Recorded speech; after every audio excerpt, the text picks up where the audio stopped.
Trump menginginkan harga migas naik. Oke. Ini juga yang dijanjikan kepada para donatur politiknya. Kalau berdasarkan latar belakangnya, itu kan sebetulnya baik Partai Republik maupun Partai Demokrat yang komunitas Yahudi Amerika itu. Jadi kan komunitas Yahudi Amerika itu kan memiliki migas, memiliki hedge fund. Jadi Trump itu ketika dia mengatakan soal tarif, pasar semua negara hancur. Wah, kita hancur, segala macam hancur. Begitu udah sampai titik bottom terendah, Trump tahu-tahu ngomong kita pause kebijakannya. Oke. Marketnya langsung balik arah. Dan pada waktu itu di di Gedung Putih, Trump ketemu dengan beberapa hedge fund, dia bilang, "Oh, kamu kan untung berapa dari saya?" Ketika Trump memainkan isu balik dan harga minyaknya terkoreksi tajam, US dollar indeksnya terkoreksi ke 98 turun. Euro menguat lagi terhadap US dollar. Pound sterling menguat lagi terhadap US dollar. Singapura dolar juga menguat lagi, ringgit menguat lagi. Cilakanya rupiah tetap melemah. Jadi kalau menurut saya posisi hari ini sebetulnya menunjukkan ya bahwa kita di luar harga minyak pun kita sudah punya problem.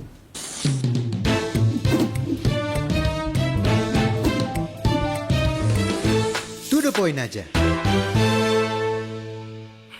Ya, Assalamualaikum warahmatullahi wabarakatuh, Sobat Sindo. Kita ketemu lagi di To The Point aja, dan kita akan membahas masih tentang perang antara Iran, Amerika, dan Israel yang akhirnya masuk ke dalam konsep perang multidimensional gitu, termasuk salah satunya adalah perang ekonomi. Nah, di sini sudah ada Mas Pung Purwanto dan juga analis ekonomi kita Bang Yanuar Rizky. Halo Bang, terima kasih sudah hadir di To The Point aja. Dan ini kita membahas yang masih hangat ya Bang ya, soal perang ini. Dan kemarin Trump ini juga sempat, ini sebenarnya obrolannya agak panjang karena kemarin Trump juga sempat menyampaikan di media sosial bahwa dia akan bertemu dengan Xi Jinping dari Cina untuk membahas tentang perang antara Amerika dan Iran. Nah, kalau menurut Abang sendiri secara geopolitik dan ekonominya gitu, perang ini seperti apa sih Bang petanya? Oke, pertama gini, mungkin pertama kita harus lihat dulu paradigma Trump tentang industri migas Amerika Serikat ya. Ini menarik. Jadi Trump itu ketika pertama kali masuk ke konvensi calon presiden Partai Republik yang pertama dulu, waktu itu presidennya masih Obama, Trump selalu bilang bahwa Amerika itu selalu menjadi negara lemah. Menurut Trump itu diakibatkan karena politik inflasi rendah yang diterapkan oleh Obama. Jadi Obama itu kan mengatasi krisis tahun 2008, kemudian sebetulnya usulannya datangnya dari The Fed, dari Chairman The Fed, Ben Bernanke. Jadi Ben Bernanke waktu itu mengusulkan ada sebuah kebijakan yang disebut dengan quantitative easing. Jadi quantitative easing itu menurunkan suku bunga Fed rate, agar dampak dari kredit macet sektor perumahan juga bisa diatasi karena suku bunganya harus turun. Tapi kalau suku bunga turun di saat juga terjadi crowding out karena krisis, itu kan sebetulnya bukan pilihan moneter.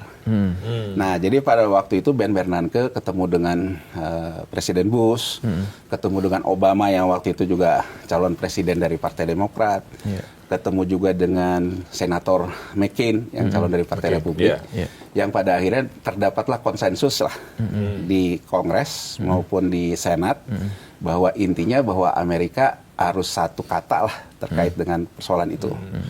Nah, itu berdampak bahwa kalau misalnya Fed rate-nya harus turun, artinya inflasinya harus turun. Nah, untuk inflasi turun di Amerika Serikat itu, pembentuk inflasinya yang paling tinggi itu harga energi. Jadi harga energi ya kayak kita di SPBU. Jadi artinya kalau begitu misalnya sekarang harga minyak 120, ya harganya di SPBU mereka langsung naik. Nah, jadi ada kepentingan pada waktu itu bahwa yang namanya harga energi harus turun untuk kepentingan suku bunga Fed rate yang rendah. Jadi sebetulnya kalau kita lihat kebijakan quantitative easing ini pelopornya sebenarnya bukan the Fed, sebetulnya Bank Sentral Jepang. Ketika tahun 80 di krisis tahun 80, Jepang kan menerapkan yang namanya suku bunga negatif, orang bilang. Jadi suku bunganya rendah dan kemudian terjadi carry trade, uangnya dicetak di negara lain lah, kurang lebih gitu loh. Jadi inflasi negaranya dibiayai oleh volatilitas di negara lain, kurang lebih kan gitu. Nah, disitulah sebetulnya mulai terjadi yang namanya harga energi itu turun ke bawah. Turun ke bawah. Nah, terus terjadi gitu ya, dan kemudian singkat cerita, Trump bilang ya bahwa dengan harga energi itu rendah, dan kemudian Obama juga memberikan insentif ke yang namanya shale gas. Jadi shale gas itu gas yang dari ya teknologi mereka lah ya, gitu ya. Yang itu mengakibatkan harga gas itu ke arah 1,8 sampai ke 2,1 per MMBTU. Nah, ternyata di Amerika Serikat itu untuk orang eksplorasi gas alam, itu biaya overhead-nya aja tuh 2,4 MMBTU. Berarti Nah, jadi menurut menurut Trump pada waktu itu, ini yang mengakibatkan terjadinya banyak PHK di sektor migas yang kita rasakan juga kan waktu itu kan. Di sini juga kan orang-orang yang kerjanya tadinya keren gitu kan di Konopopilif mana kena PHK. Dan dia bilang karena kalau mereka produksi bukannya untung malah rugi. Nah, jadi menurut Trump, Obama ini mengakibatkan politik energi yang rendah itu Amerika Serikat itu jadi negara lemah. Terutama terkait dengan penciptaan lapangan kerja. Jadi dari pertanyaan yang tadi, aku cuma satu, bahwa Trump pro terhadap yang namanya harga energi naik. Ini dari pertama kali dia masuk ke gelanggang politik calon presiden di konvensi Partai Republik tahun 2013-2014. Nah, Trump juga kemudian menyoroti karena pada waktu tahun 2014 chairnya The Fed itu namanya Janet Yellen. Dia mengatakan di Kongres di Februari tahun 2014, kita harus jeda terhadap normalisasi neraca The Fed. Jadi gini, singkat cerita, sebetulnya ketika The Fed melakukan quantitative easing itu, The Fed tuh mengambil nih surat-surat mortgage yang bermasalah segala macam, dan kemudian ditukar dengan injeksi likuiditas cash ke market. Jadi neraca The Fed itu isinya penuh nih sama surat utang pemerintah Amerika Serikat, sama MBS namanya mortgage bond dan sebagainya. Tapi ini ada perjanjian bahwa suatu saat kamu harus beli balik. Gitu loh. Nah, ketika 2011 dia menghentikan quantitative easing-nya, tapering off. 2012 mulai normalisasi. Artinya apa? Dia menganggap orang yang tadi ditolong ini udah punya kemampuan untuk beli balik. Ini yang disebut dengan normalisasi. Jadi normalisasi itu yang tadinya diambil harus dibeli balik. Nah, ini menciptakan tekanan likuiditas di 5 fragile countries, kata Yellen nih. 5 fragile countries itu pertama Turkish lira, Indonesia rupiah, jadi Indonesia juga disebut, kemudian Brazil peso, Afrika Selatan tuh aku lupa mata uangnya apa gitu ya. Nah, terus yang terakhir India rupee. Menurut Yellen, kita harus jeda karena agar 5 negara ini merespon kebijakan normalisasi kita. Trump juga menyoroti ini. Amerika ini menjadi lemah karena segala sesuatu itu terlalu multilateral lah, kurang lebih gitu loh, terlalu mikirin orang gitu. Padahal kita tuh harus mikirin diri kita sendiri gitu. Gitu loh. Nah, jadi pada waktu Trump itu masuk ke terpilih di 2016, 2 nih.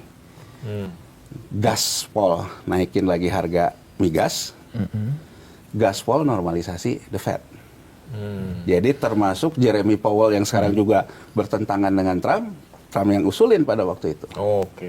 Nah, singkat cerita Mas, tekanan kita juga terjadi itu di 2016. Jadi kalau kita sekarang ngomong rupiah kita itu pertama kali melemah sampai hari ini tuh dimulai di situ sebetulnya. 2016. Di 2016 itu sebetulnya juga terjadi, ibaratnya itu gampang bahasanya itu buang barang, SBN surat utang negara yang dibeli oleh asing dibuang di 2016. Posisinya pada waktu itu diambil banyak oleh Bank Indonesia, perbankan domestik, BPJS dan sebagainya. Jadi terjadi pergeseran nih, yang tadinya kita mendapatkan likuiditas, pembeli surat utang kita itu dari ekses likuiditas uang murah dari kebijakan uang murah di global, beli surat utang kita. Ketika mereka balik, tekanannya ke rupiah, BI ngebalik. BI dalam posisi itu. Nah, rupiah kita melemah di situ. Gitu ya, melemah di situ karena proses itu. Nah, yang menarik sebetulnya di 2018, stop nih.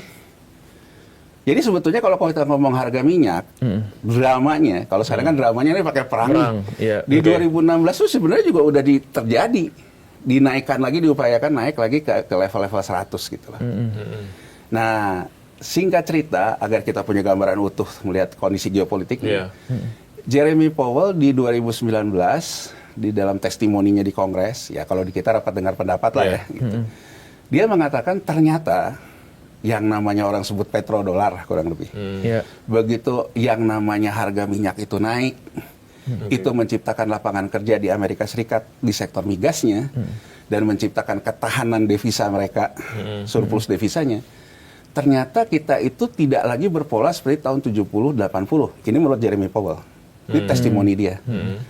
Jadi ternyata kenaikan harga minyak sebetulnya dia bilang, sejak pemulihan ekonomi 80 dan sejak 90 dan sebagainya, elastisitas ataupun korelasinya ketika harga minyak itu dengan penciptaan lapangan kerja dan juga dengan surplus yang mendorong devisanya, itu sebetulnya semakin hari semakin menurun. Ini testimoninya Chair the Fed 2019. Yang menarik adalah ternyata kalau harga minyaknya di atas 70 menurut Jeremy Powell, konsumen hilir di Amerika Serikat sendiri tidak punya daya beli. Berarti ketinggian di 70. Ketinggian. Jadi dia bilang ada dua problem ini. Satu, kita kalau mendongkrak yang namanya harga minyak, ternyata sudah tidak selinier sematematis lagi ketika tahun 70-80. Terutama terkait dengan creating job, penciptaan lapangan kerja. Dan ternyata ada ekses lain. Daya belinya juga nggak sanggup. Drop. Nah, menurut Jeremy Powell, kita harus cari apa akar penyebabnya. Ya, itu ya dalam testimoninya. Tapi artinya sebetulnya di situ, Amerika Serikat sendiri, ya, kalau tahun 70-80 mungkin, orang kerja di sektor migas, begitu migasnya naik, ya kurang lebih kan, kalau sekarang harga Pertamax Turbo, anggap aja jadi 19.600. Kalau gaji saya juga naik sesama itu kan nggak ada masalah, Mas. Nggak ada masalah, betul. Jadi saya ingin menggambarkan apa yang dikatakan Jeremy Powell, minyaknya kita dongkrak naik, tapi income-nya nggak bisa ngejar segitu. Nah, jadi banyaklah analisa di situ ya yang mengatakan bahwa pekerjaan di Amerika Serikat yang sudah berbeda dan sebagainya. Akhirnya terjadi inflasi yang tinggi di Amerika. Iya, dan setelah itu sebetulnya harga minyak itu kembali lagi ke below 70. Ini masih Trump nih. Tahun 2020 itu loh, below 70. Karena ternyata ya berdasarkan testimoni itu. Dan terus COVID kan. Masalah COVID dan sebagainya. Nah, jadi satu, Trump menginginkan harga migas naik. Ini juga yang dijanjikan kepada para donatur politiknya.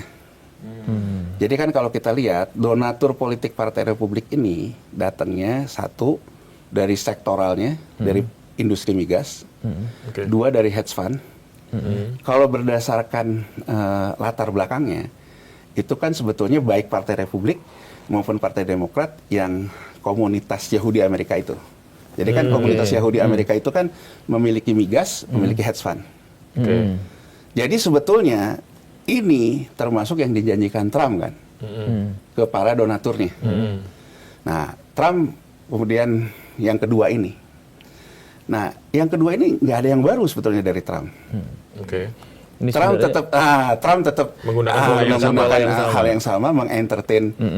Karena gini, jadi saya punya outlook yang dikeluarkan, saya baca outlook yang dikeluarkan oleh British Petroleum, yang dikeluarkan oleh macam-macam itu. Jadi neraca migas Amerika Serikat itu memang defisit, diakibatkan biaya overhead yang lebih tinggi dari ketika harga jualnya itu ditekan rendah. Nah, dari tahun 2009 sampai 2014 saat politik inflasi rendah itu, yang membuat harga energi rendah itu, kurang lebihnya semua laporan keuangan perusahaan migas di Amerika Serikat itu menanggung yang namanya negative equity. Minus ya. Kan laba ditahannya kan minus nih, masuk ke ekuitas negatif nih. Nah, dalam banyak hitungan outlook di British Petroleum dan sebagainya itu, memang mereka membutuhkan untuk merecovery ini tuh harga sekitar 120. Jadi saya ingin memberikan gambaran di mana muncul kata-kata harga Oke. sepakat 120 120 per barel itu. per barel itu. Kan banyak juga ekonom kita yang mengatakan 120, 150. 120 ini adanya di situ. Jadi di outlook banyak perusahaan migas di dunia Iya. yang mereka tuh membutuhkan kompensasi ketika mengakumulasi rugi ketika harga energi rendah itu. Mereka membutuhkan harga average di 120. 120. Supaya Oke. menutup yang Nah, kemarin-kemarin jadi, itu. jadi saya ingin Oke. memberikan gambaran ya secara to the point. Secara Iya. to the point, angka 120 itu datangnya dari mana? Oke. Datangnya sebetulnya dari kebutuhan merecovery negative equity yang dialami oleh perusahaan-perusahaan migas. Mereka Iya. membutuhkan kurang lebih tuh di 120. Tapi angka ini berat. Hmm. Dasarnya mana? Ya waktu Powell bilang jangankan 120, begitu di atas 70 aja kata Powell Udah berat. Iya. udah berat. Daya beli ya. Daya belinya gitu. Iya. Nah, Trump kedua nih, eksekutif note pertamanya. Ya. Eksekutif note pertama Trump itu Amerika keluar dari komitmen transisi energi. Ya, ya. Saya ingin memberikan gambaran apa? Trump nggak pernah berubah. Oke. Bahwa Trump menganggap bahwa Amerika akan kuat lagi kalau industri migasnya nggak diganggu oleh berbagai macam insentif. Oke. Jadi kan ketika Obama insentifnya kan sel gas, ya Iya. kan harga ini. Trump juga menghapus nih komitmen-komitmen Amerika untuk mendukung transisi energi. Oke. Eksekutif note nih, kita belum bicara tarif nih. Jadi Iya, iya. pertama kali Trump terpilih, dia ngeluarin eksekutif note yang 17 itu. Dan dia mengatakan Amerika Serikat keluar dari Iya. komitmen transisi energi. Ya.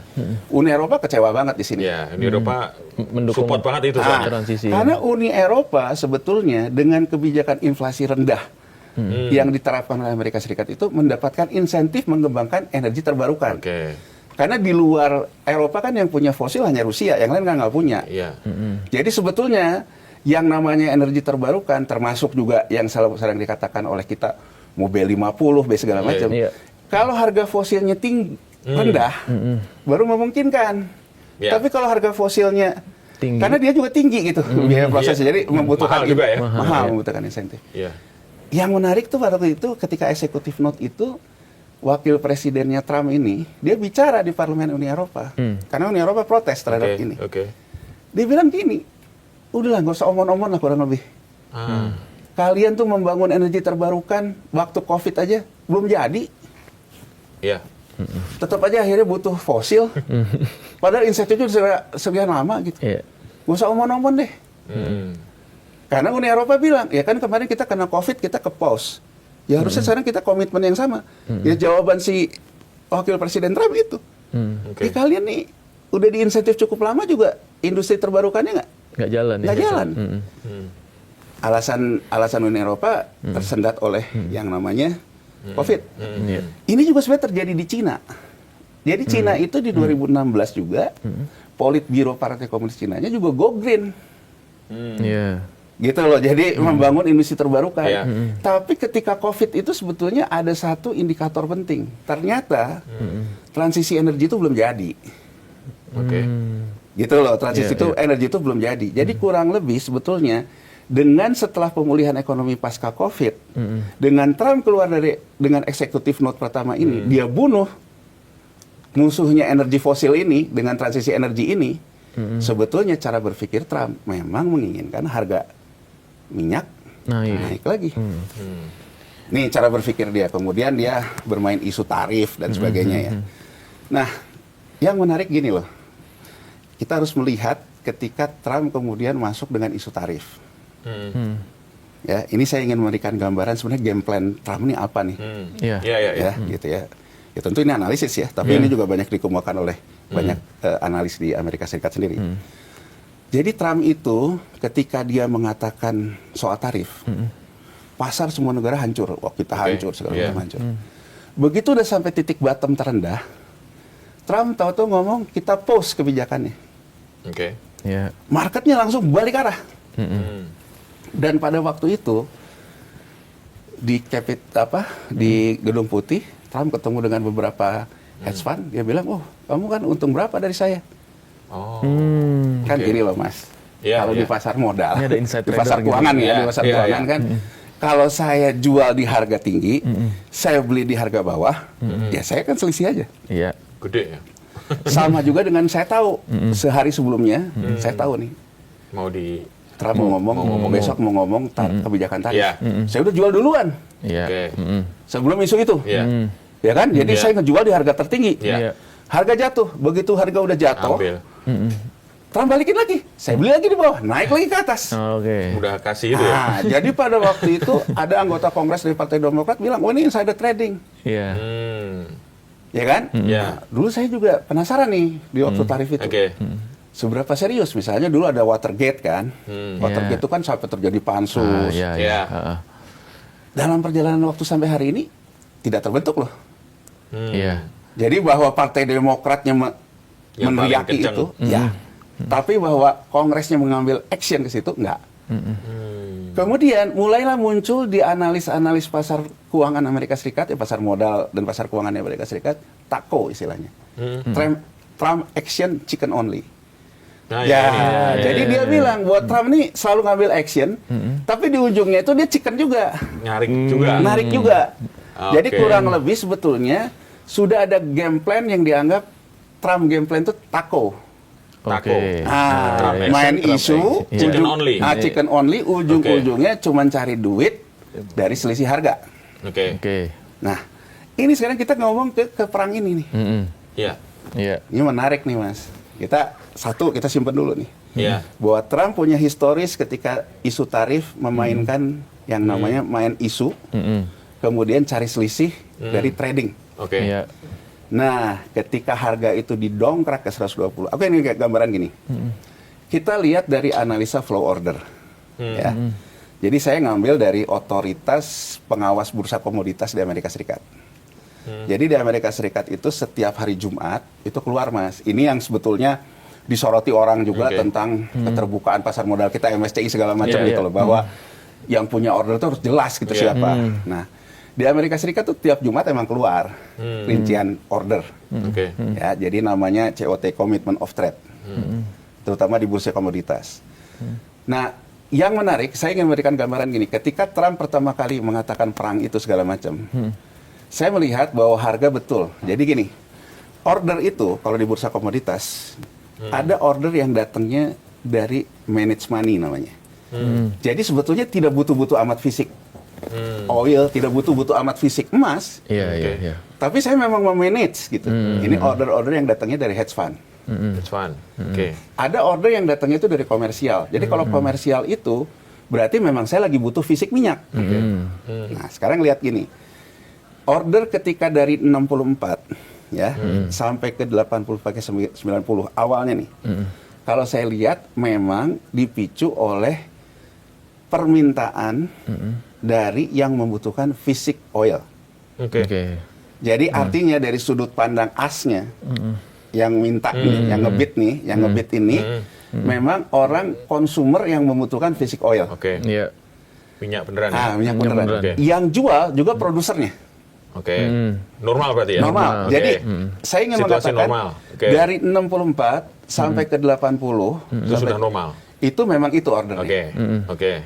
Tapi setelah dari 80 yang sampai Oke. ke 90, sebetulnya kalau saya lihat dari data COT per minggunya, sebetulnya yang antara produser dan konsumer fisik itu sebenarnya sudah relatif stabil. Jadi Iya. kurang lebih sudah menemukan equilibriumnya. Iya. Oke. Jadi kurang lebih Penjual bahwa pembeli udah ketemu.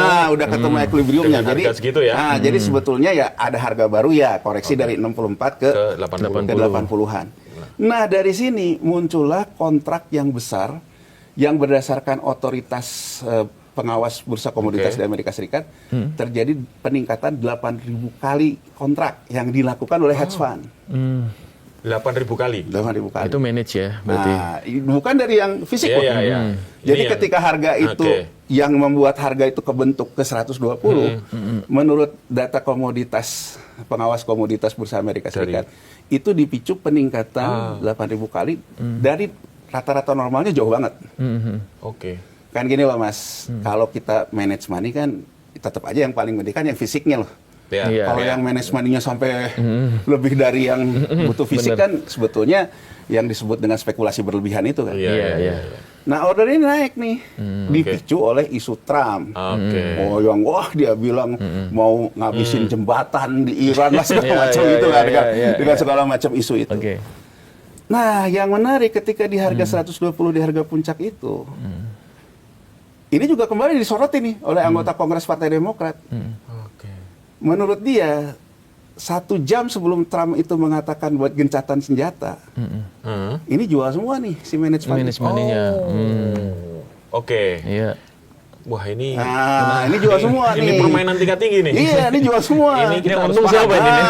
Jual semua sampai akhirnya jatuh ke 90 itu 10% kan. Oke. Diteriakin lagi nih sama anggota-anggota Kongres Partai Demokrat. Ini dia bilang Inside trader. kumat lagi nih, ya kan? Oh. Oke. Insider trading lagi. Nah, Iya. lagi rame nih katanya anggota Kongresnya mendorong otoritas bursa komoditasnya untuk melakukan investigasi dan sebagainya. Ya, itu persoalan di Amerika ya. Tapi saya juga punya catatan. Waktu tarif pun omon-omon juga tuh. Iya. Jadi artinya Partai Demokrat mengkritisi ya, tapi Oke. sampai hari ini pun Nggak ada, Untuk ini nggak ada ya. actionnya ya. apakah di-impeach kan? Kalau dulu Watergate kan ke Iya, impeachment serius ya. Betul. serius kan. Kalau ini kan Sebenarnya nggak, anu aja. ya sama kayak politisi mengkritik MBG gitu. Jadi artinya tapi juga tidak Di tidak, panggung depan doang. Di panggung Iya. depan, tidak di Tidak ada gedung serius. DPR-nya gitu. Iya. Untuk politiknya nggak Ya. jalan. Nggak jalan. Jadi ya saya kurang lebih ya kalau ini kan persepsi ya. Jadi persepsi saya ya ini persis kayak MBG di kita. Terlepas secara politik Iya. itu konsumsi untuk Iya. isu politik, tapi sebetulnya elit-elitnya sama-sama menikmati kan. Oke. Gitu juga soal ini nih di Amerika Serikat. Jadi terlepas bahwa ini cara saya menyerang Trump yang Oke. berkuasa, tapi pada dasarnya menurut saya ya sama-sama menikmati dengan tidak ada langkah serius gitu. Oke. Nah, ini terjadi lagi. Nah, kemudian yang menarik yang terakhir kemarin, kan dicoba naikin lagi nih. Iya. Oke. Naikin lagi. Nah, kemudian Iran mengatakan, oke, dalam perundingan ini kita buka Selat Hormuz. Menariknya, Trump ini begitu itu dia merespon kan dengan pidatonya. Wah, ini menunjukkan kehebatan kita sebagai negara iya, yang iya. kuat. Iya, betul. Nah, saya mendengar dia bilang lagi, walaupun Iran sudah membuka, tapi blokade tidak akan kita lepaskan. Nah. Ini kan yang kemudian Iran merespon lagi, saya tutup lagi. Iya. Oke. Jadi saya ingin memberikan gambaran dari sudut pandang game plan Tako. Ini main-main isu nih. Jadi isu tuh harga digoreng ke atas pakai isu, tadi Oke. balikin lagi.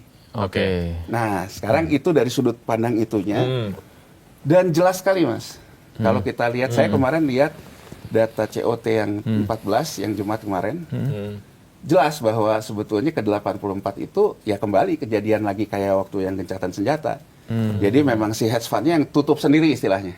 Oke. Jadi order yang ketika itu dia jual, dia tutup sendiri di sini. Jadi settlement-nya kan bukan settlement manage money ketemu manage money gitu. Iya, iya, iya. Nah, saya ngelihat gini, dari satu sisi, saya ngelihat datanya nih, Oke. ya. Ketika harga minyak itu didorong nih, 120, Oke. terjadilah demo di Amerika Serikat itu. Iya. besar-besaran. Iya. Masyarakatnya ya. Iya, Masyarakatnya. Saya lihat, kenapa nih? Hmm. Kalau saya nge-refer lagi testimoni Jeremy Powell, Hmm. Amerika emang nggak kuat di atas 70. Tapi kan keseimbangan baru yang aku bilang tadi, 80. harga yang dibentuk oleh benar-benar yang real, itu 80-an. Berarti Iya. kan keseimbangan barunya emang udah di atas 70. Iya. Oke. Terus saya pikir gitu, berapa sih sebetulnya sekarang inflasi di Amerika Serikat? Inflasi itu tuh patokannya Fed rate kan. Betul. Ya. Nah, ada yang menarik nih, Amerika ini jadi ketularan kayak kita gitu. Bisa jadi yang namanya yield obligasinya lebih tinggi dari Fed rate-nya. Jadi gini maksudnya. Misalnya ya, sekarang BI rate 4. Yield obligasi kita 7. 7. Oke. Sebetulnya di market tuh inflasi udah 7. Tapi Fed rate nggak mau naik, BI rate Nahan. nahan nggak mau ini. Akhirnya orang mengkompensasi dengan naikin yield di obligasi. Oke. Iya. Di Amerika Serikat, Trump selalu ngomong, inflasi the Fed harus turun. Oke. Nah, sehingga karena inflasinya dicekek lah, kurang lebih, Oke. bahwa Oke. Fed rate-nya dicekek dan sebagainya, dikompensasi oleh yield-nya. Nah, yield US Treasury itu saya lihat, Berapa mau tuh? nyentuh ke 4,5% akibat dari menaikkan harga minyak ke 120. Oke. Harga minyak naik ke 120 ini menciptakanlah yang namanya US Dollar Index di atas 100. Impact-nya ke US Treasury yield naik, Mas, ke 4,5. 4,5. Ya kan? Saya jadi ingat, dulu kata Jeremy Powell, angka equilibrium inflasi di Amerika Serikat itu 4,5. Oke. 4,5 itulah yang equilibrium, orang tetap ada di lapangan kerja, tetap ada cost living adjustment. Jadi artinya upah bisa merespon inflasi. Batas amannya di situ Batas ya. amannya. Jadi yang demo rame-rame itu ketika US Treasury rate-nya menyentuh 4,5. Ketika harga minyaknya didorong ke 120, indeks US dollarnya ke 100. Setelah itu dibawa turun lagi. US Treasury rate-nya ke 4,2. Harga minyaknya turun lebih banyak kan 10%. Oke. Ya kan? Indeks US dollarnya ke 98-an. Jadi Mas, yang aku lihat tetap Amerika Serikat kalau inflasinya di atas 4,5, rakyatnya protes. Oke. Dan kalau dari data COT dan data flow trading minyak dari mulai Trump memulai isu perang sampai hari ini, menurut saya berdasarkan data analisa itu sebenarnya udah ketemu. Amerika Serikat nggak mungkin membiarkan inflasinya di atas 4,5. Oke. Ya, artinya harga minyak itu nggak mungkin sampai Nggak mungkin. 120 Dan US di dollar mana per angka barel. 4,5 itu mulai terjadi kalau harga minyaknya 120. di atas 100. Oh, Di atas 100 sudah bahkan. 4,5. Udah 4,5 itu. 4,5. Oke. Jadi ini analisa ya Mas. Oke. Jadi kalau analisa saya, harga minyak nggak mungkin di atas 100. Berdasarkan analisa itu. Ya. Itu kenapa setiap di atas 100 selalu Turunin. balik. Bahwa di antara ini dia dapat cuan, cetak duit, itu iya. Tapi angka psikologis totalnya, jadi menurut saya di Amerika Serikat nggak memungkinkan Di atas 100. di atas 100. Berarti di posisi 80-90. Ya antara situlah gitu. Oke. Nah terus saya ngelihat gitu, oke, apa sih yang dimau oleh Trump ini? Trump ini kan pengen Fed rate-nya turun nih. Oke. Nah kalau Fed rate turun ini kan harus turun inflasinya. Ada 3 kemungkinan nih Mas. Karena bulan Mei nanti nih Chair the Fed nih akan ganti ke Kevin Warsh. Yang baru ya? Yang baru. Oke. Kevin Warsh dalam testimoninya Trump banget. Oke. Pro terhadap Fed rate yang turun. Tapi yang menarik, Kevin Warsh bilang, tapi ini nggak akan kayak 2009 ya, yang aku bilang tadi. Jadi sebetulnya Trump banget. Di dalam negerinya pengen suku bunga turun, tapi keluar negerinya pelit gitu. Kurang lebih kan gitu loh, bahwa dia tidak mau juga mengguyur likuiditas keluar. Jadi kalau saya bacanya ini, ya di sini menurut saya agak ada perbedaan pendapat dengan cara Menteri Keuangan Purbaya ya. Kalau Menteri Keuangan Purbaya kan bilang bahwa ekonomi akan memasuki fase ekspansi. Nah bacaannya, walaupun dia tidak mesitir dari mana ya, kalau saya sih ngelihatnya mungkin loh, saya juga nggak tahu ya, mungkin saya dengan Purbaya sama ngeliatin testimoninya Kevin Warsh mungkin. Kalau dari sisi saya, ya saya merefer itu. Kalau Purbaya aku nggak tahu. Jadi kalau merefer itu memang kemungkinan kalau the Fed pilihannya ke bunga rendah, berarti kan inflasi rendah lagi, berarti harga energi akan rendah kan. Berarti akan ekspansi. Tapi kalau saya sih mencermati omongan Kevin Warsh nggak begitu. Bahwa Fed rate-nya turun ya, tapi dia bilang nggak akan kayak 2009. Jadi fase ekspansi likuiditas keluar yang akan mengakibatkan ekonomi kita juga dapat likuiditas. Menurut saya, kalau berdasarkan ucapan dari Kevin Warsh, tidak. Jadi kalau kayak baca dari sini, drama perang ini nggak akan selesai. Dipelihara ini berarti. Dipelihara. Akan terus-menerus ya? Akan terus-menerus. Naik turunnya akan terus dimainkan terus. Ini alatnya Trump memang untuk mengakibatkan dunia bermasalah secara liquidity kan? Karena isu perang yang terus dipelihara. Tapi bahwa perang ini juga bagian dari game plan dia untuk money printing, itu sangat jelas juga kita baca. Nah jadi dari situ Mas, menurutku ada 3 kemungkinan nih. Kalau besok Kevin Warsh sudah efektif di Mei ini, harga minyak di-maintain di 100, mungkin menurut saya Fed rate tidak seperti yang dibayangkan orang cepat turun, atau harga minyak di 80-90, mungkin Fed rate nanti akan mulai turun, atau di bawah 70 lagi harga minyaknya, sehingga Fed rate bisa agresif. Turunnya berasa ya? Berasa. Nah sekarang dampaknya nih secara geopolitik nih. Kalau di sini jelas, menurut saya uang murah ekspansi ke banyak negara akan terjadi. Karena kembali lagi ke settingan pabrik yang inflasi rendah gitu loh.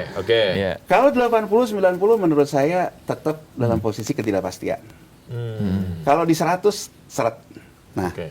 saya baca gitu, apa nih yang akan jadi isu besar di 100 kah, di 80, 90 kah, di 70 lah. Trump bilang dia akan ketemu sama Xi Jinping di awal Mei. Ya, betul. Jadi Mei ini akan banyak isu-isu besar secara makro sebetulnya.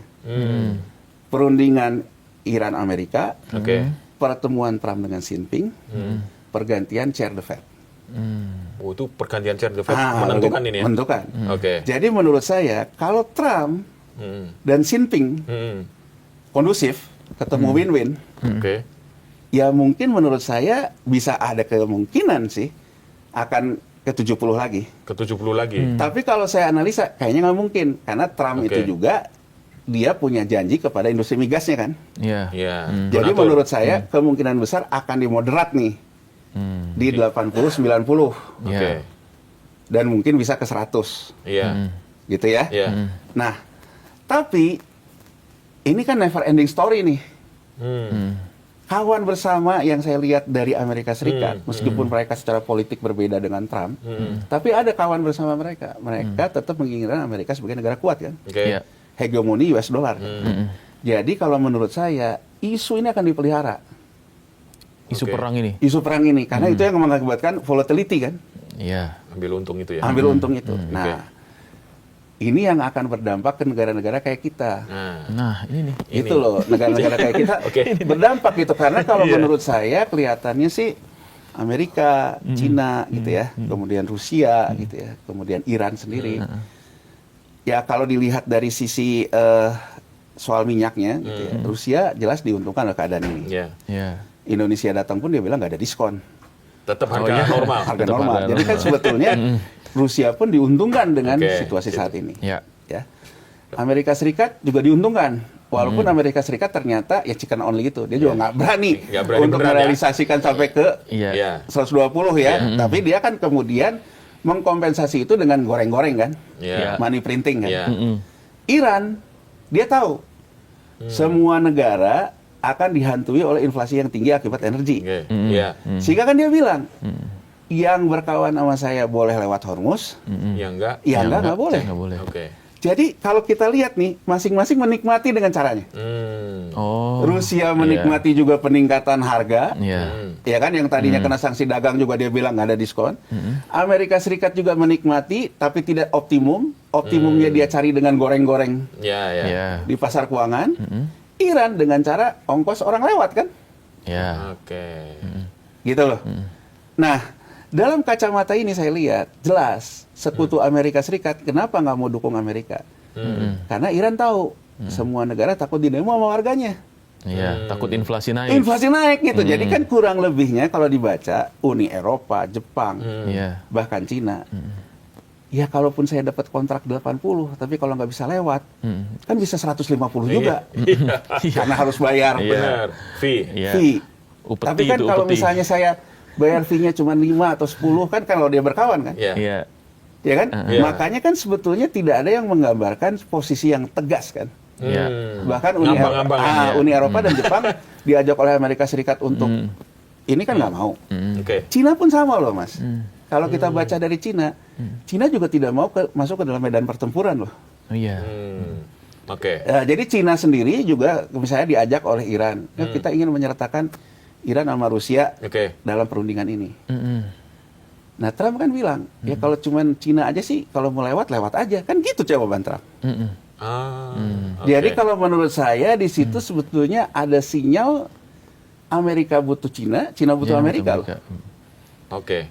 Saling membutuhkan. Saling berarti. membutuhkan. Jadi menurut saya ada beberapa analisa. Perang ini apakah akan mengekskalasi jadi perang yang besar? Menurut saya enggak. Karena sekutu Amerika Serikat nggak dukung. Iya. Nggak dukung Yang Amerika Eropa Serikat. ya. Nah, Oke. lawannya dari kubu BRICS gitu, Cina yang punya kekuatan besar juga menghindari perang. Kalem ya. Kalem.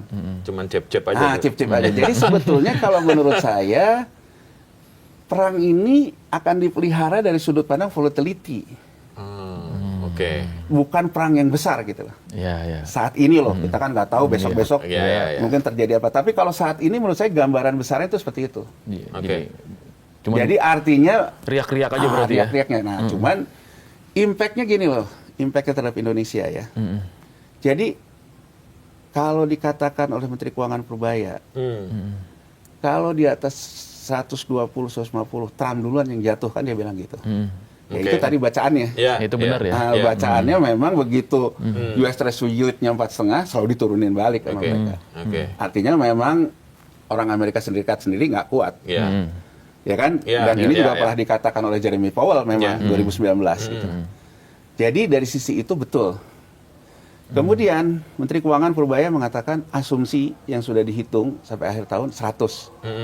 Ya ini seperti bacaan saya tadi, Mas. Kan artinya kalau kita optimis berat, Ya. setelah Xi Jinping ketemu Trump mungkin ke Turun. below 70 dan Oke. rasanya tidak mungkin. Ya. Ya. Gitu loh. Karena kan ada kepentingan industri migas Ya. juga. Ya. Dan kalau dilihat dari order yang origin antara produser minyak yang punya fisik dengan konsumen yang butuh fisik, memang stabilitasnya di 80-90. Iya. Jadi kalau menurut saya sebetulnya angka keseimbangan baru tuh di bulan ini kebaca sih.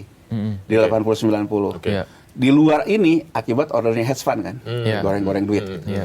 Jadi kalau menurut saya bahwa hitungan dari Menteri Keuangan bila sampai akhir tahun asumsi kita paling tinggi 100 itu di sini.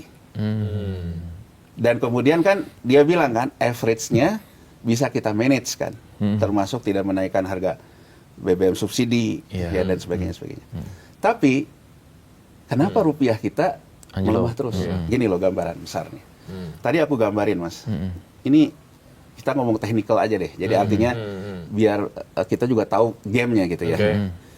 US dollar index di atas 100. Euro melemah terhadap US dollar. US dollar index dinaikin ke 100 karena apa? Karena hedge fund naikin harga minyak ke atas 100. Ya. Oke. Pound sterling jatuh, ringgit jatuh, semua jatuh terhadap US dollar, rupiah jatuh. Kalau di titik itu kita menganggap rupiah kita melemah, tren global. Oke. Ya. Semua turun. Sama turun semua. Ketika Trump memainkan isu balik dan harga minyaknya terkoreksi tajam, US dollar indeksnya koreksi ke 98 turun. Oke. Euro menguat lagi terhadap US dollar. Pound sterling menguat lagi terhadap US dollar. Oke. Singapura dolar juga menguat lagi, ringgit menguat lagi. Rupiah. Cilakanya rupiah tetap melemah. Ah, Artinya menurut saya faktor kita bukan hanya harga minyak, ada faktor lain. ada faktor lain. Hmm. Jadi gini loh, aku ingin menggambarkan, mungkin buat banyak negara, perang inilah yang memicu persoalan fiscal cliff, kesenjangan Oke. fiskal dia. Iya. Banyak negara ya. Banyak negara. ya. Di kita. Tapi kalau kita dengan posisi bahwa ketika US dollar indeksnya pun melemah, rupiah tetap melemah, berarti sebetulnya persoalan kita tidak hanya diakibatkan oleh harga minyak. Tapi Ada ada hal lain. faktor lain. Ada Apa faktor itu, lain. Mas? Nah, kalau kita mau jujur, Ah, sebelum harga minyak pun rupiah sudah melemah. betul. Iya. Iya, betul itu. Artinya sebetulnya isu terbesar kita sebelum harga minyak pun terjadi, kita sudah mengalami yang namanya fiscal cliff, jurang fiskal. Iya. Penerimaan yang turun, belanja yang naik. Iya. Ya. Iya. Jadi kurang lebih Mak, yang ingin aku katakan, kita tuh sebenarnya mobil kita nih udah di pinggir jurang. Oke. Datang isu harga minyak ini, dia bisa ngedorong jatuh Cepat jurang. jatuh. Oke. Negara lain mungkin isu perang dan minyak ini mendorong mobilnya ke pinggir jurang. Jadi di situ bedanya. Kalau kita sudah ada di pinggir jurang, Iya. Kedorong. ya ke jurang. Iya. Kalau yang lain tuh baru kedorong ke pinggir jurang. Oke. Oke. Makanya kan yang selalu disoroti oleh lembaga rating dan sebagainya, kalau mobil lu udah di pinggir jurang, kurangin dong penumpangnya. Biar kalau misalnya nanti didorong, Oke. nggak langsung jatuh. Oke. Ya. Kan Iya. gitu ya? Iya. Itu kenapa banyak ekonom-ekonom menyoroti harusnya kayak MBG dan sebagainya mulai Subsidi. dikurangin dong bebannya sini. Betul. Karena kita ada Ya. Dorongan dari luar. dorongan itu. dari sini gitu Iya. yang akan bisa membuat kita jatuh ke Makin jurang. cepat. Jatuh. Jadi saya ingin menggambarkan sebelum ada ini pun sebetulnya mobil kita ada di pinggir jurang. Oke. Iya. Iya. Tapi ini kan yang selalu dibantah, kita banyak uang lah segala macam itu loh. Iya. Iya. Jadi kalau menurut saya posisi hari ini sebetulnya menunjukkan ya bahwa kita di luar harga minyak pun kita sudah punya problem. Oke. Problemnya apa? Ya kan? Problemnya kan sederhana sebetulnya. Menteri Keuangan bilang, kenapa orang takut sama defisit yang melebar? Iya, iya, iya. Defisit yang melebar itu menunjukkan bahwa belanja pemerintah agresif. Ya. Itu artinya pemerintah concern terhadap roda ekonomi yang berputar. Iya. Dia bilang, Kalau orang bilang bahwa penerimaan negaranya turun, enggak tuh. Pajak dia bilang dari Januari sampai 1 triwulan ini naik 30%. Oke. Tapi dia juga mengakui belanjanya naik lebih besar kan. Iya. Makanya defisitnya pun terbesar sepanjang Iya, sejarah kita. Sejarah kita, iya. Yang menarik Mas, kalau kita lihat silpanya. Jadi silpa itu kan selisih penggunaan anggaran. Iya. Ya kan gini loh. Ketika memanage cash flow pemerintah itu, satu datangnya dari penerimaan negara. Oke. Dia bilang tadi pajaknya naik 30%. Belanjanya naik 100% lebih. Berarti kan saya akan tutup defisit ini dengan ngambil hutang kan? Ya. Ya. Ya. Iya. Yang menarik sebetulnya di Maret itu data bid ratio. Jadi bid ratio itu ketika pemerintah menawarkan surat utang ke pasar. Berapa permintaannya? Rata-rata kita itu bid rasionya itu 2,5 kali. 2,5 kali. Oke. Dan sejak kita COVID, setiap oversubscribe ini selalu diambil oleh pemerintah. Oke. Namanya front loading. Jadi kurang lebih mintanya cuma 100. Pasar yang tertarik beli di book building 250. Oke. Iya. Departemen Keuangan memutuskan front loading aja, ambil semuanya. Oke. Artinya ini kan kalau begitu dieta front loading, silpanya kan naik. Kan gini loh Mas. Ya Iya. kan? Jadi kan anggaran yang tidak terpakainya itu Iya. silpanya naik. Iya. Silpa inilah yang kemudian diributin dengan sal-sal itu, saldo anggaran lebih dan sebagainya. Di Maret kemarin itu silpa kita itu kecil, terkecil sepanjang Sejarah. sejarah kita pasca reformasi kan kita mengenalkan pasar surat utang komersil itu sejak 2008. Ya. Ya kan? Ini loh Mas, yang kemarin selalu disebut bahwa kata Menteri Keuangan di DPR, saya tuh kaget. Saya dengar orang-orang internal Departemen Keuangan sendiri ngomong bahwa uang kita tinggal 2 minggu. Saya sih nggak tahu isu itu. Tapi kalau saya by logic, by nalar, saya ngelihat silpa yang ada, ya memang kalau saya lihat, oh cash flow lu tinggal segini. Ya, Kalau ya, segitu ya 2 minggu emang. Iya. ya, Gitu ya, loh ya, ya, 2 ya. minggu. Nah artinya sebetulnya satu indikatornya, kita mulai kesusahan mendapatkan standing buyer surat utang. Karena bid rasionya kemarin cuma 1,1. Oke. Jadi Oke. kalau sekarang saya butuhnya 100, pasar cuma masukin 110. 110. Saya tarik semua front loading saya cuma 10. Kalau dulu front loadingnya bisa 1,5 kalinya kan? Oke. Iya. Oke. Yang 2,5 itu. Artinya saya ingin menggambarkan ada cash flow problem di situ. Wah, Kan, bahaya ini. kan gampangnya gini loh Mas, kita ke warung rokok nih. Iya. Ya nggak, warung Iya. rokok. Iya. Ya kan, warung rokok. Kita misalnya beli rokok. Ini ngutang nih. Dari yang ngutang ini Iya. saya bisa tawarin ke Mas Pung. Mas Pung, Ya. biayain dong saya kasih kredit modal kerja. Karena nanti akan bayar kok. Yang itu. Yang itu. Pada ngutang. Nah, ini historicalnya kok. Ya Iya. kasbon tuh karena ada 10 hari berikutnya bayar. Ya. Mas Pung masih percaya ke saya. Iya. Mas Pung kasih ke saya. Ya. Ya kan? Ya. Saya bisa belanja lagi rokok, bisa jualan lagi. Oke. Nah yang terjadi kan kurang lebih gini nih. Saya ngomong ke pasar, pasar, biayain dong kelebihan defisit saya yang segini. Oke. Nah ini kan diterpa isu rating dan sebagainya ini yang terkait fiskal dan sebagainya. Nggak dapat. Nah jadi kalau menurut saya, jauh sebelum harga minyak naik, kita punya isu itu. Oke. Isu defisit yang melebar, akibat belanja yang besar, dan ternyata yang mau jadi pembeli siaganya pun Nggak ada. nggak Sudah ada. nggak ada. Dalam kacamata geopolitik seperti itu, kita membutuhkan lagi asing yang di awal aku cerita, di 2016, asing lepas semua SPN kita yang akhirnya sama domestik. Ya. Artinya sebetulnya yang terjadi sekarang, domestik pun sudah Sudah tidak nggak punya mampu. kekuatan lagi Untuk membeli. untuk membeli. Iya. Itu kenapa banyak lembaga rating kayak S&P, Moody's mengeluarkan outlook negatif terhadap pemerintah juga terhadap perbankan. Iya. Karena kan kalau misalnya pemerintah ini outlooknya negatif terhadap fiskal, Iya. memaksa perbankan yang menjadi standing buyer-nya, negatif kan dia juga sama dua-duanya. Makanya kalau kita lihat saham perbankan juga nyungsep semua. Iya. Iya, iya. Iya, betul. Jadi sebetulnya posisi itu tuh yang menggambarkan itu. Oke. Nah, jadi kalau menurut saya apa yang dilakukan pemerintah sejauh ini dua hal sebetulnya.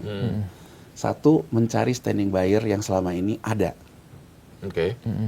Jadi coba kita perhatiin. Dan antara ketika pertama kali dibentuk, Rosa sama Pandu pertama kali ketemu sama BlackRock. Iya. Purbaya kemarin ke Amerika, ketemunya juga. sama BlackRock. Ketemu. Ya. Kenapa? Ada data Bayar. dari Bank of International Settlement. Data dari Bank of International Settlement sejak 2013, yang aku bilang tadi, proses the Fed tapering off. Peran non-banking institution melewati banking institution di negara maju. Oh iya.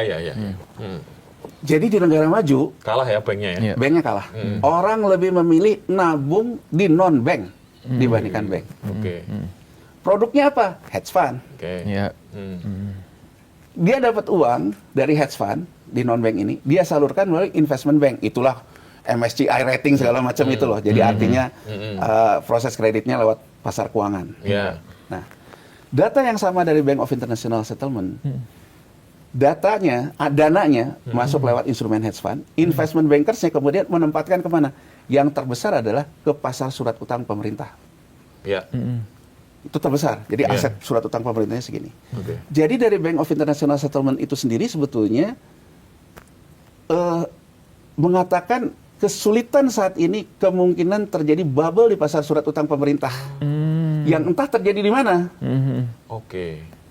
Nah, gitu loh. Nah, kita lihat sekarang. Siapa nih hedge fund yang punya AUM, Asset Under Management yang tinggi? Yang AUM-nya tinggi itu Vanguard, BlackRock. Ya, kenapa datang ke BlackRock? Ya mungkin temennya kali ya. Nggak tahu lah gitu ya. Kan Vanguard, BlackRock. Nah, saya karena dari awal dan Antara juga datangnya ke BlackRock, Purbaya juga ke BlackRock. Terus ketika Prabowo juga ke Amerika Serikat, yang pertemuan sama Kadin juga kayaknya yang dominan BlackRock. Gitu. Ya saya iseng-iseng lah nanya ke EI, AUM-nya BlackRock tuh berapa sih? Gitu. Aset under management-nya. Memang gede dia, melebihi GDP Amerika Serikat sendiri. Oh. Saya tanya lagi dong sama EI. AUM itu datangnya dari mana? Sebagian besar dari Global Trust Fund. Jadi Global Trust Fund tuh BPJS-nya India kali.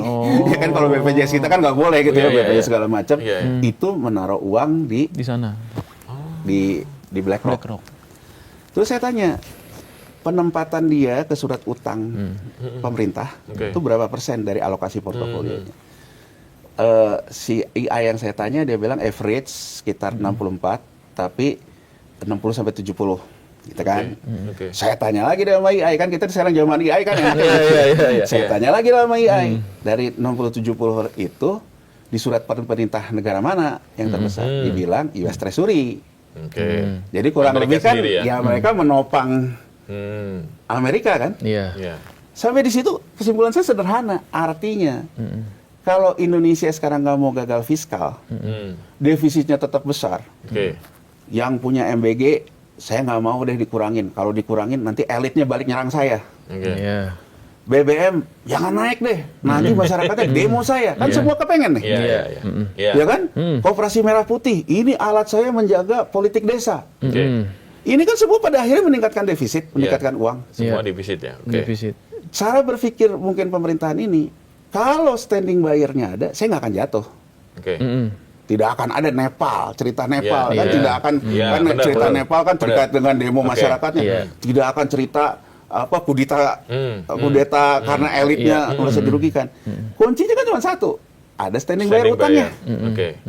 Nah, jadi menurut saya kenapa datangnya ke BlackRock? Karena memang alokasi dia untuk ke surat utang pemerintah negara itu sekitar 60-70%. Jadi kan kurang lebih bagi dong alokasi. Ya kan, alokasi yang ada di situ. Satu. Kedua, kenapa datang ke Jepang? Ya. Jepang ketika proses tapering off quantitative easing the Fed dan normalisasi itu, Jepang tuh membantu dengan dia memberikan swap line, devisa swap dengan Bank Indonesia, dan dia juga membantu waktu itu Menteri Keuangannya Hatip Basri ya, dia membantu dengan menyerap samurai bond, jadi front loading. Jadi ketika kita kekeringan likuiditas diambil, yang bantu tuh Jepang. Jadi dari sini saya bacanya, oh ini pragmatis. Ya kan? Datang ke Amerika Serikat karena yang punya kemampuan untuk mengelola yang kayak gini Amerika Serikat, makanya datangnya ke BlackRock, datang ke Jepang. Tapi kan balik lagi, semua ini there is no freelance. Amerika Serikat jelas kita lihat kan permintaannya banyak, bahkan Iya. sampai udara militer segala Iya, macam iya, dia iya. minta. Iya. Jepang sendiri kan dia menemukan apa yang hilang waktu era Jokowi lebih dekat ke Cina kan. Iya. Iya. Proyek Marcella lah, Bener. proyek segala macam. There is no freelance. Gitu. Nah, jadi kalau menurut saya, kalau misalnya katakan saja ini menyerap, Oke. ya mungkin apa yang menjadi game plan-nya Presiden Prabowo, Hmm. banyak duit tuh iya, tapi banyak duit dari ngutang. Oke. Tapi saya ingin mengatakan, mungkin Presiden Prabowo akan mempertahankan kekuasaannya sesuai dengan game plan-nya. Karena tidak terjadi krisis, kan krisis hanya akan terjadi, begitu pemerintahnya udah nggak punya duit, Mas. Oke. Iya, Iya. iya. Ya kan, jadi gagal Betul. fiskal kan. Betul. Tapi menurut saya menyimpan bom waktu. Oke. Entah Buat pemerintahan selanjutnya bentar mungkin. selanjutnya, atau bisa juga 2027, Mas. Karena 2027 hutang jatuh tempo kita juga masih tetap tinggi. Iya. Hutang yang ditambah di sini pasti kan jangka pendek juga akan naik ke 2028. Oh. Jatuh tempo ya. Jatuh Nah, tempo. jadi Bayaran. menurut saya ingin membuka cara pandang ini jangan baper gitu loh. Oke. Jangan dilihat bahwa ini memprovokasi. Maka tapi realistis saja gitu. Oke. Begitu kita kesulitan yang kita atasi dengan berhutang. Oke. Ya saya ingin mengatakan apa yang dikatakan Tan Malaka kan. Bangsa yang berhutang akan jadi budak penghutang kan. Iya. Iya. Mereka akan minta apa, minta apa. Kan nanti akan ada isu kedaulatan di sini. Betul. Isu segala macam. Besok kita mengalami lagi masalah ini, tambahin lagi. Kan lama-lama Oke. bubble juga. Jadi menurut saya itu yang akan terjadi. Jadi di luar soal minyak, kita punya persoalan mendasar. Kedua yang saya baca juga, minyak ini ditahan dengan coba memanfaatkan laba ditahannya Pertamina kalau menurut saya. Oke. Ini kembali ya, saya Iya, iya. disclaimer analisa. Ya. Dan laporan keuangan Pertamina yang udah tersedia di Iya. publik kan 2024. Kalau saya lihat laporan keuangan Pertamina 2024, ya, dia punya kas 15,4 miliar US dollar. Laba ditahannya naik Oke. di ekuitasnya.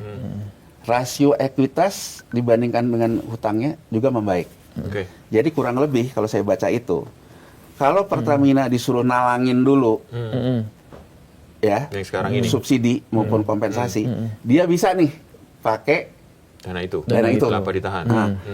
Kalaupun dia butuh leverage, debt to equity ratio dia kan lagi bagus. Dia bisa masuk ke pasar utang, Pasar utang, jangka pendek. Jadi menurut saya, game plan-nya yang saya baca, game plan-nya kelihatannya memanfaatkan itu. Oke. Nah, kembali, apakah perang ini akan lama? Nah. Kalau saya lihat, kalau isunya terus-terusan kayak gini, sembuh sendirinya itu mungkin Desember 2027 belum sembuh sendiri gitu loh, Iya. Mas. Iya, Iya, iya, iya. iya. Nah, persoalannya, kompensasi yang di ijon ini, apakah APBN kita di 2027 bisa membayarnya? Oke. Kalau tidak bisa membayarnya, persoalan jadi bergeser. Dari tadinya cuman hitung-hitungan resiko fiskal negara, jadi resiko korporasi kan. Korporasi. Iya. BUMN. Jadi ya saya ingin mengatakan, return selalu terkait dengan risk. Iya. Iya. Saya ingin memberikan apresiasi, Mas. Kita harus fair. Pemerintahan ini mungkin dari semua pemerintahan reformasi yang paling jelas ketika kita dalam tekanan, dia menahan subsidi. Oke. Iya. Saya harus apresiasi itu. Tapi menurut saya, waktu yang akan membuktikan Oke. bahwa Anda orang jagoan atau orang yang sebetulnya kumaha engke gitu. Iya. Itu kan waktu yang akan membuktikan, Mas. Betul. Waktu yang akan Gimana- membuktikan gimana itu, nanti aja deh. begitu nanti resikonya muncul, Iya. kalau betul-betul terbukti tidak ada apa-apa, kita harus memberikan Oke. pengakuan. Berarti Betul. memang orang yang jago mengendalikan Iya. financial engineering gitu iya, loh. betul. Tapi kalau di ujungnya nanti, ternyata krisisnya jadi krisis di Pertamina, Melebar kemana-mana. melebar kemana-mana. Jadi menurut saya, Oke. apa yang kita lakukan hari ini lebih kepada dasar kumaha engke kan. Iya. Nah, Iya. jadi saya ingin fair saja. Jadi ingin Oke. fair untuk orang yang mendukung optimisme, mangga gitu. Tapi untuk orang yang memberitahukan tentang risknya juga, ya monggo gitu. Iya. Oke. Pemerintahan ini kan kemampuan mendengarnya harus lebih baik dari kemampuan berbicaranya. Betul. Iya. Jadi kan, oh ternyata kalau yang positif tuh gini loh mikirnya, yang negatif gini. Ya dia kan harus cari titik tengahnya. Iya. Itu sih kalau menurut saya. Oke. Menarik. Iya. Ini dari awal sampai akhir. Awal sampai akhir satu pertanyaan aja ini, Mas. Ya, saya juga mohon maaf kalau saya Nggak mencoba. apa-apa, it's okay Nggak gitu apa-apa. Pak. Biar Ini nanti penonton To The Point ngerti dari awal Betul. sampai Ya. akhir kenapa ini kejadiannya dan bagaimana antisipasi. Ya, saya juga mencoba menjelaskan ya teknikal aja biar orang Ya. mengikuti alurnya gimana. Gitu Ya. ya. Karena kalau kita terlalu tek nanti dianggapnya politik kan. Gitu. Betul. Iya. Betul. Ya, Sangat. memang ada dasarnya ya Iya, semua menyampaikan ada itu. hitung-hitungannya secara rasional. Baik. Nah, kalau dilihat ini, Mas, tadi kan kita juga melihat bahwa ada apa ya, tanda gitu ya bahwa Indonesia sudah di pinggir jurang gitu. Nah, itu sebenarnya bisa dikerek mundur ke belakang nggak sih mobilnya gitu? Saya Mungkin pikir- ada insight dari Bang Yanuar. Gini, mohon maaf nih ya. Ya. Menurut saya Presiden Prabowo terlalu dikelilingi oleh orang-orang yang membuat informasi itu terdistorsi sebetulnya. Menurut saya. Jadi misalnya saja ekspansi. Mungkin Presiden Prabowo diberikan gambaran bahwa besok ini Amerika Serikat kalau udah kayak gini ini dia akan ekspansi, siklusnya kan begitu. Iya. Iya. Sehingga dia punya keyakinan bahwa persoalan hari ini akan sembuh sendiri. Oke. Keberuntungan. Oke.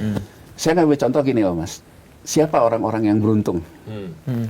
Presiden SBY, krisis 2008, Iya. menuju Pilpres 2009. Tahu-tahu di Desember 2008, Kongres Amerika Serikat menetapkan quantitative easing. Maret 2009, ngucur tuh duit asing tuh. Oke. Karena kebijakan quantitative easing. Iya. Ini kan beruntung namanya, Mas. Iya. Orang-orang yang beruntung gitu loh, Iya. bahwa sebetulnya yang ngerjain tuh bukan dia, tapi karena ada eksternalitas Iya. efek. Menurut saya kemungkinan besar Presiden Prabowo juga mendapatkan input ini. Jadi tenang aja Pak, ini cuma manage beberapa bulan aja. Nanti juga ibaratnya itu Tapi kan gambling, Mas. gambling. Iya. Tapi gambling ini menurut saya bisa jadi kejadian kalau dimoderasi kalau antara Xi Jinping sama Trump memang gini ya. Sepakat ya. Jadi sepakat. Jadi saya Iya. juga ingin ke orang-orang yang udah bicara makar-makar siap-siap kecewa nih kalau ternyata kalau ternyata gitu ya, kalau ternyata bahwa nanti antara Xi Jinping dengan Trump memang Memang begini sepakat. Salaman sehingga karena gini, bacaan saya kenapa Mas? Saya lihatnya sederhana sebetulnya. Kenapa Amerika butuh Cina, Cina butuh Amerika. Cina Mas kalau kita lihat datanya sejak 2021 mengalami masalah kredit macet sektor properti. Dan kemudian kena COVID, dua hal yang terjadi, indikator penting di Cina. Pertama, Cina itu kan devisanya devisa kontrol, bukan devisa Iya, bebas. iya. Devisa kontrol itu kan alat ngelihatnya sebetulnya kredit yang diberikan ke sektoralnya. Nah, orang selalu bilang, Cina masih oke, karena dia mempertahankan likuiditas cadangan devisanya tetap tumbuh 4%. Oke. Tapi kalau kita lihat datanya, agregat loan yang diberikannya itu turun terus. Iya. Terutama sejak 2021 dan terutama sejak 2023. Jadi artinya 4% yang di manage itu lebih banyak operasi moneter. Iya. Bukan penciptaan uang. Kan kalau rejim devisa kontrol, penciptaan uang itu melalui kredit. Kalau devisa bebas, penciptaan uang itu money printing kayak si Trump tadi, goreng-goreng duit Iya. gitu loh. Nah, jadi kalau kita lihat dari sisi itu, money printing dia ke kredit itu turun tajam. Satu. Kedua, dari sisi surplus yang orang selalu bilang, surplus neraca perdagangan. Betul Cina tuh surplus terus. Oke. Tapi kalau kita lihat angka agregat ekspornya dari 2020 sejak COVID sampai ke hari ini, itu udah turun 47%-an ekspornya. Iya.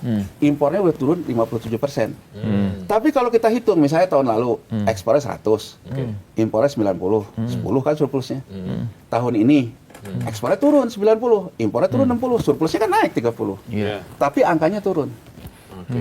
Nah, ini sebetulnya menunjukkan pelemahan ekonomi Cina itu real terjadi. Nah, kenapa ini terjadi? Jadi kalau saya lihat tuh sederhana sebetulnya. Cina itu dia berhasil melakukan sebetulnya revolusi industri di tengah industri di negara maju itu tertidur. Jadi orang negara maju itu terlena dengan dapat duit dari ngegoreng-goreng duit. Iya. Tidak lagi dari membangun sektoral. Iya. Ini yang dilakukan oleh Cina. Sehingga dia punya barang murah dan sebagainya. Kita gampang aja deh di Indonesia deh. Cina gitu mau jual barangnya di Indonesia. Dulu lagi zaman uang murahnya Amerika Serikat. Mas Pung mungkin dapat untung di saham berapa. Wah, itu membuat Mas Pung masuklah di marketplace. Iya. Wah, beli-beli ini. Tapi dengan sekarang pasar ini melemah sejak Covid dan sekarang ini, Mas Pung kan sebagai orang rasional akan mulai mengurangi nih. Satu, gainnya turun. Iya. Kedua, Mas Pung juga berjaga-jaga kan. Wah, takut ada apa-apa. Iya. Kering lah nih Iya. daya belinya. Iya. Kering daya beli ini, orang yang bertumpu di sektor informalnya nggak punya kerjaan. Oke. Sisi lain, pinjol. Ah. Pinjol ini kan goreng-goreng cuci duit. Iya. Menurut datanya Vincent. Vincent ini PPATK-nya Amerika Serikat. Jadi menurut datanya Vincent, ketika proses uang murah quantitative easing itu mengakibatkan peningkatan yang namanya cuci uang lewat Bitcoin, lewat segala macam itu. Nah, ini kan sebetulnya yang dijadikan kendali oleh Amerika Serikat saat ini secara geopolitik untuk mulai mengeringkan likuiditas di banyak negara. Nah, impact-nya juga kena ke Cina. Artinya Cina mau jual barang, Susah. kalau kitanya nggak punya daya beli, Nggak bisa juga. nggak Nggak bisa. bisa juga, Jadi artinya menurut saya, Cina membutuhkan Pembeli. kebijakan lagi dari Amerika Serikat yang membasahkan lagi likuiditas, sehingga Iya. global ini juga punya daya beli lagi, Oke. bisa beli barang dia. Nah, orang selalu berharap, udahlah kita dedolarisasi aja. Nah, Iya. menurut pendapat saya ya, kita bisa berbeda pendapat soal itu. Oke. Menurut pendapat saya, Cina belum punya kemampuan ini Oke. untuk misalnya berperan sekaligus di dua kutub, di barang maupun di uang. Oke. Kenapa? Ya, ukuran saya tadi, orang dia aja mengelola devisanya sekarang lagi Bingung ya.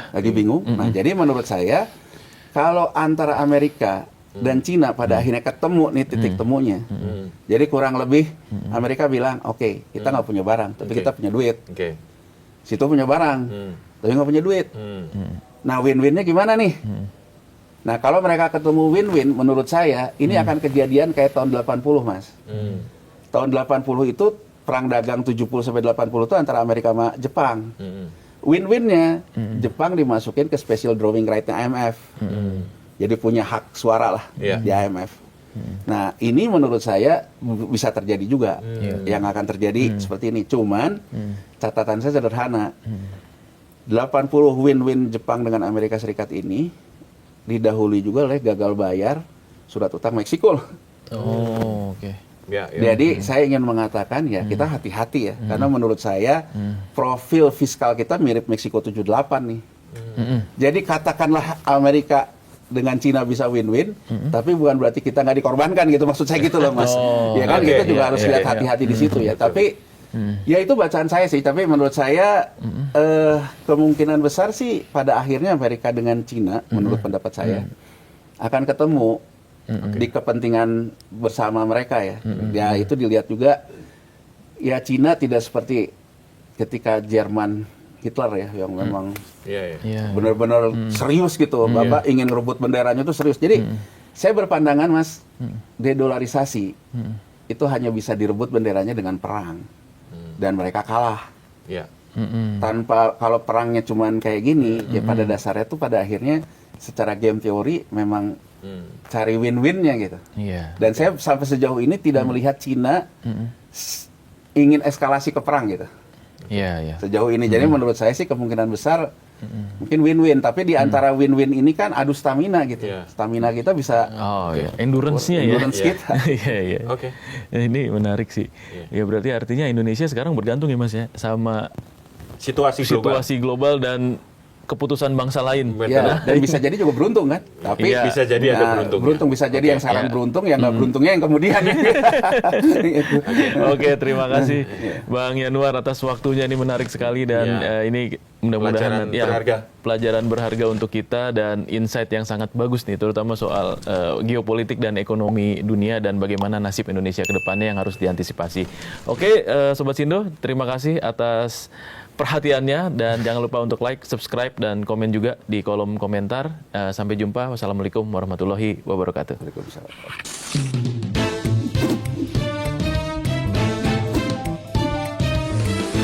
To the point aja.